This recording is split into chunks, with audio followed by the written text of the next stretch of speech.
Así van los hijos de Dios en mitad del siglo XX, perdidos dentro de sí mismos, enfermos de la voluntad y del espíritu, a merced de hombres pequeños y mediocres, sin que ningún guía tenga manera de señalarles el camino a seguir en este laberinto, en este inmenso campo de agramante que es hoy la humanidad, degradada por dentro y por fuera, expuestos todos a matar y a que los maten, sin saber por qué ni para qué.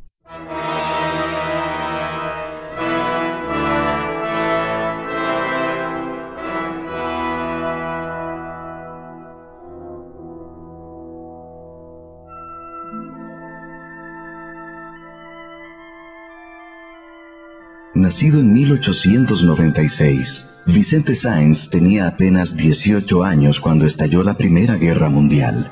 No sabía entonces que empezaba a dibujarse el mundo en el que le tocaría vivir, enmarcado por dos guerras mundiales, cuyas causas y consecuencias trataba de explicar.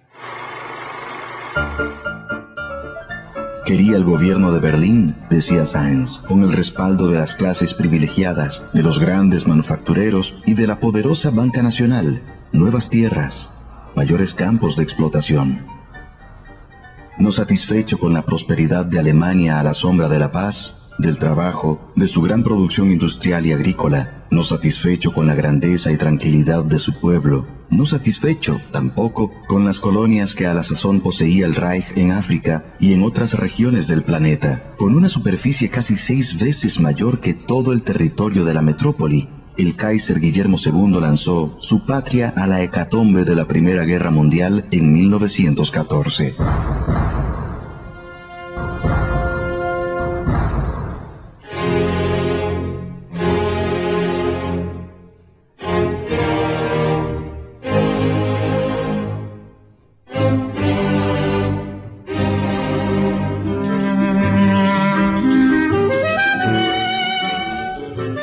En 1914, Vicente Sáenz dirigió unas pocas ediciones del quincenario litero social El Ideal. 2 años después, en plena guerra, daba clases de español y francés en colegios de Nueva York y New Jersey.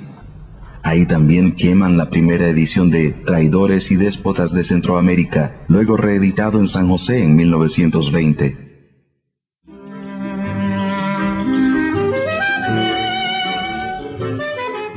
Le dolía Centroamérica, la soñaba unida, pero sobre todo la veía sufrir en el mundo, zarandeada por los grandes intereses económicos.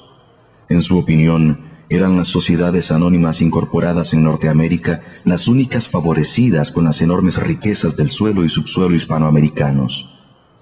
Ya entonces advertía: cerca de 3 de cada 4 dólares que Hispanoamérica exporta a Estados Unidos es la contribución de nuestros países al enriquecimiento fantástico de la clase explotadora norteamericana. Lo que calificó de explotación y vasallaje económico en uno de sus libros más conocidos, Rompiendo Cadenas. Hacía referencia a los contratos que los gobiernos del Istmo firmaban con las grandes compañías fruteras norteamericanas. Un ejemplo típico para enriquecer a los del norte y dejar siempre en harapos a los del sur.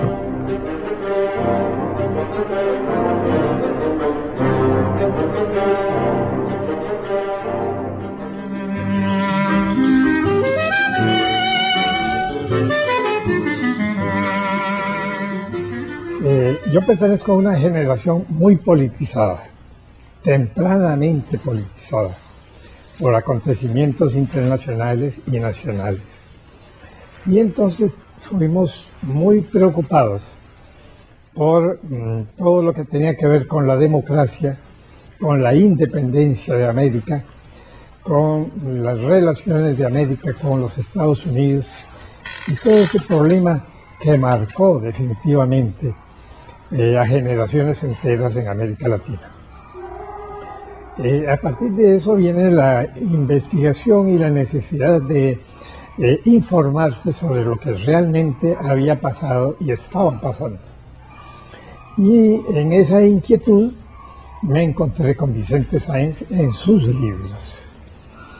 El famoso libro que ya en aquella época era desde luego muy famoso, Rompiendo Cadenas.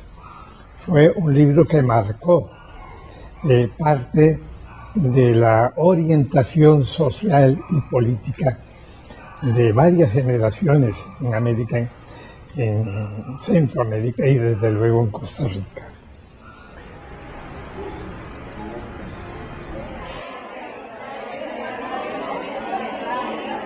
Vicente Sáenz advertía que los millones que producía Centroamérica en exportación de banano volvían una mínima parte. Entre 1927 y 1929 se exportó a Estados Unidos 36 millones de racimos de banano. 36 millones de racimos de bananos que producían una utilidad neta de 50 millones de dólares. Eso contrasta con lo que obtenían las naciones centroamericanas, pues estas compañías les pagaban $1 centavo por cada racimo exportado, lo que equivalía a $360,000, y esto era todo lo que recibían Guatemala, Honduras, Nicaragua y Costa Rica por esta actividad económica.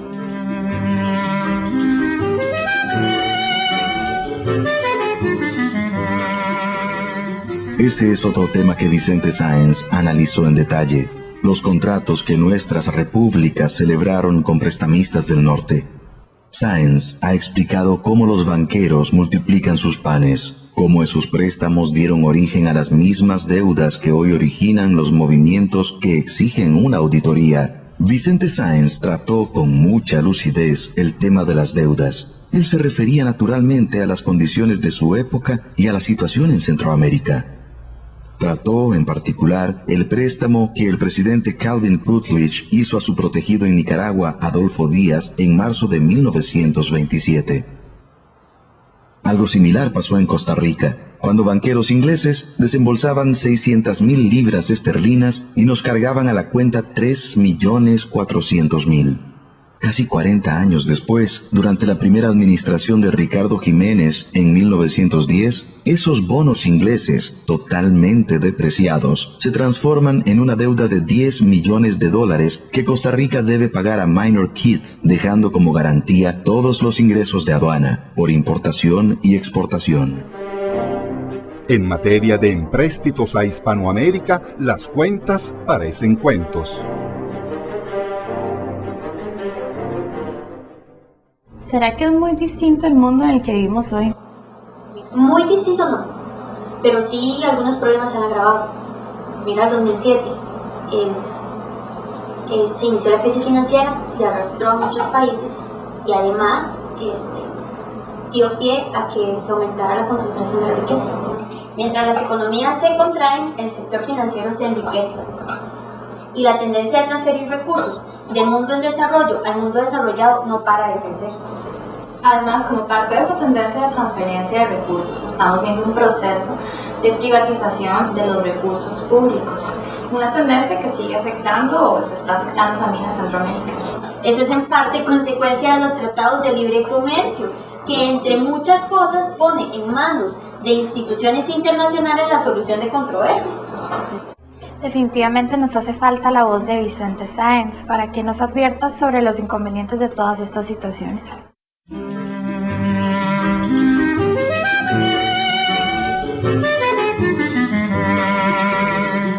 Era su preocupación un modelo de desarrollo para nuestras economías modestas frente al desafío de la diplomacia del dólar y de las grandes corporaciones. No podía aceptar las exoneraciones para las inversiones extranjeras en el banano y los impuestos para nuestros cafetaleros. Las ganancias que los monopolios extranjeros obtienen en América Latina son sus exportaciones de petróleo, frutas, oro, plata, hierro, cobre.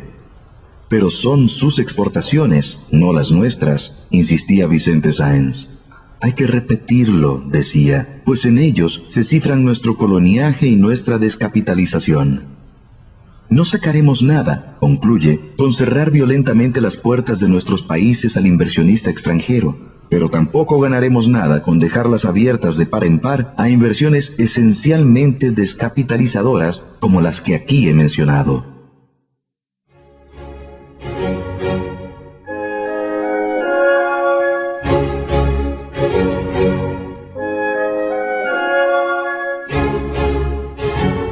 Y para mí se convirtió en un personaje extraordinario de pensamiento orientador.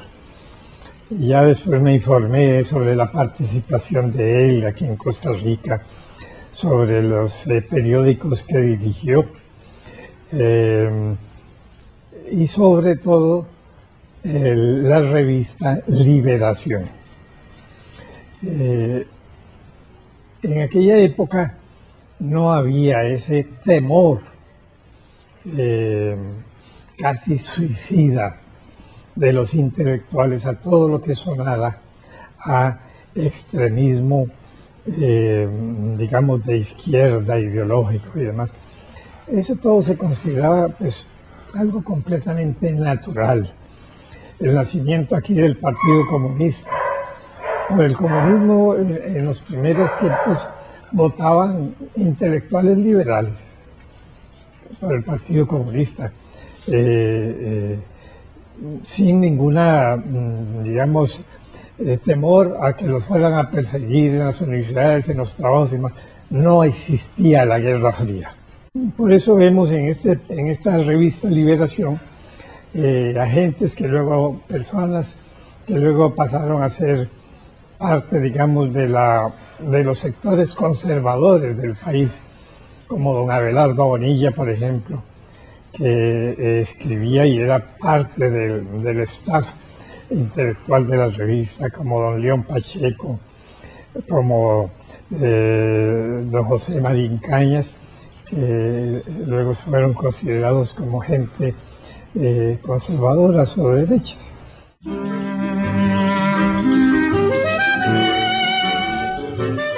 Vicente Sáenz dedicó centenares de páginas al análisis de las complejas relaciones de Hispanoamérica con Estados Unidos, el abuso de los tratados, las inversiones militares, la doctrina Monroe, los intereses económicos, los aspectos más injustos y crueles del imperialismo. Pero no dejó de reconocer y estimular una relación más justa y cordial, sobre todo cuando, al acercarse a la Segunda Guerra Mundial, Franklin Roosevelt propuso la política del buen vecino. Concluida la guerra, de la que Estados Unidos salió fortalecido e hizo enormes ganancias, los recursos para la reconstrucción fueron para Europa, incluyendo los enemigos derrotados. Pero en América Latina se consolidaban las dictaduras en nombre de la democracia. Vicente era el mayor denunciante contra todo lo que podría entenderse por imperialismo norteamericano. Todos sus libros están marcados por un antiimperialismo, pero no solamente la expresión teórica de un intelectual más o menos informado o más o menos consciente de una posición social. No, es que lo de él iba más al fondo. Lo de él era una denuncia sobre una previa investigación sobre el hecho que estaba denunciando. Como eran todas lo que estaba sucediendo en aquella época sobre la posible apertura del canal de Nicaragua. Él denuncia eso con documentos, con nombres, con gente que estaba haciendo negocio con la libertad y la soberanía de estos pueblos. Era un hombre peligrosísimo.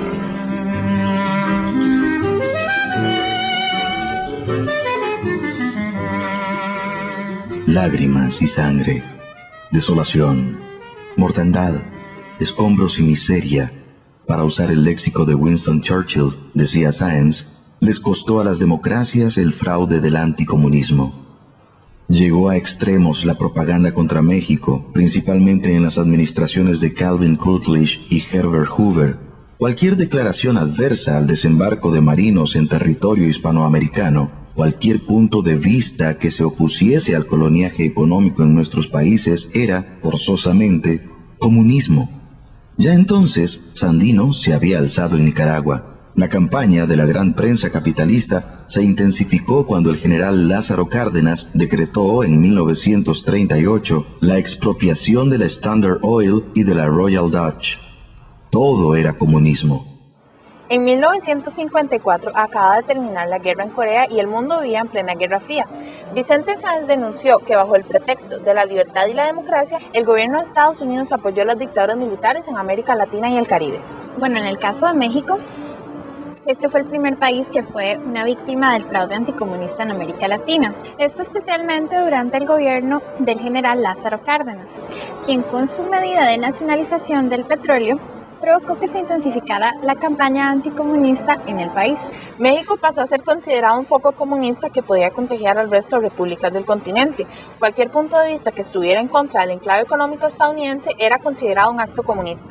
Y precisamente por esos motivos fue que también en la región se impulsaron intervenciones militares en ciertos países. Un caso de esto fue lo que sucedió en Guatemala en 1954, cuando la CIA organizó un golpe de Estado al entonces coronel Jacobo Arbenz.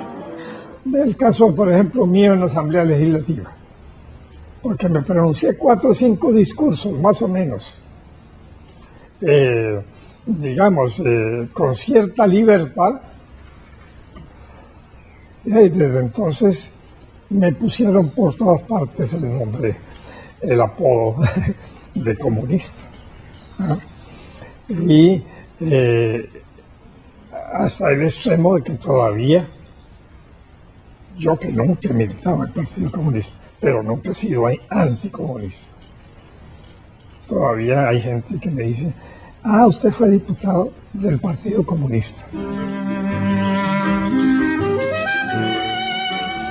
Don Vicente es tal vez el símbolo más grande que tenemos en Costa Rica de algo que podríamos considerar como de la decencia intelectual, de la capacidad para defender su integridad intelectual por encima de calificativos, por encima de perjuicios que se le pueda ocasionar en su vida profesional, en su actividad, de persecuciones. Él estaba por encima de todo eso.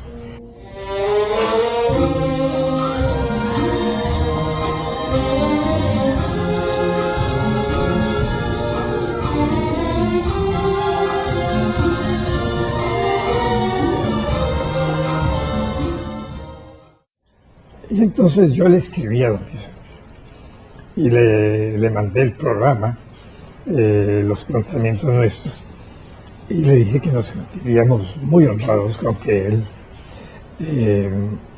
pudiera acompañarnos en la papeleta como candidato a la primera vicepresidencia.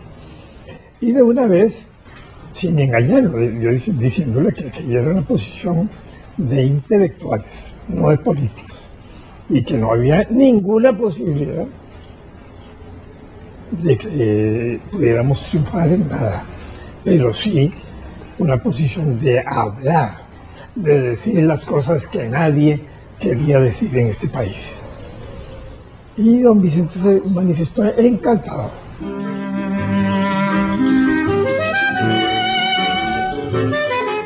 España Heroica es un largo reportaje resultado de un viaje de 7 meses a la España conflagrada. El libro reúne sus observaciones, entrevistas y análisis de documentos sobre la situación del país. En los primeros días de julio de 1936, la rebelión militar se vislumbraba en España, estaba en el ambiente.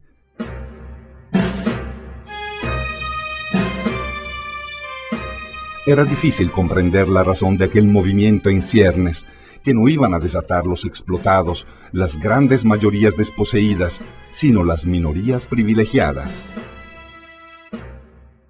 Solía escribir con su dedo grande en el aire: ¡Vivan los compañeros!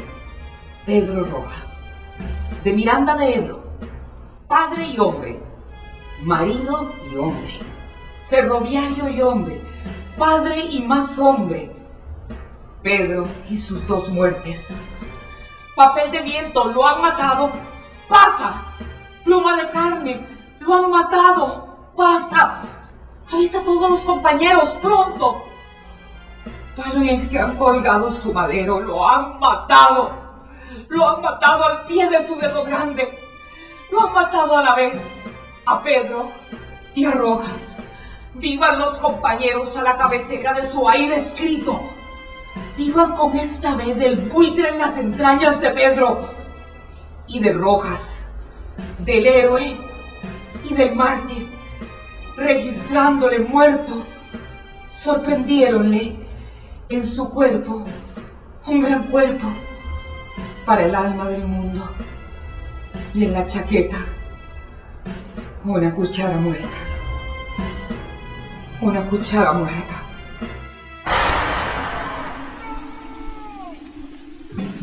Esa es la España desgarrada de 1936 y de 1937 y de 1938, cuyo calvario habría que narrar de tal manera que cada palabra fuese el eco de una protesta, de un grito de dolor, del lamento de las heridas que se desangran en las ambulancias o sobre las aceras y las calles, debajo de las ruinas, después de una explosión.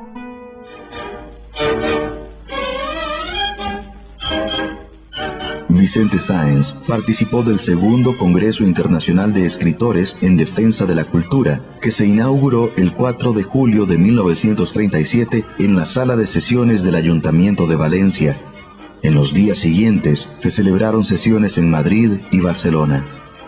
En sus apuntes de un congreso emocionado, el cubano Juan Marinello escribió: el Perú hablaba por la boca de César Vallejo, Cuba diría su palabra dolorosa con la fuerza de Nicolás Guillén y la cultura de Alejo Carpentier. También estaban Neruda y Octavio Paz. Por Costa Rica hablaría la vigilancia aguerrida de Vicente Sáenz. La plaza de mi pueblo, dijo el jornalero alado, nuestros hijos nacerán con el puño levantado. Nuestros hijos nacerán con el puño levantado.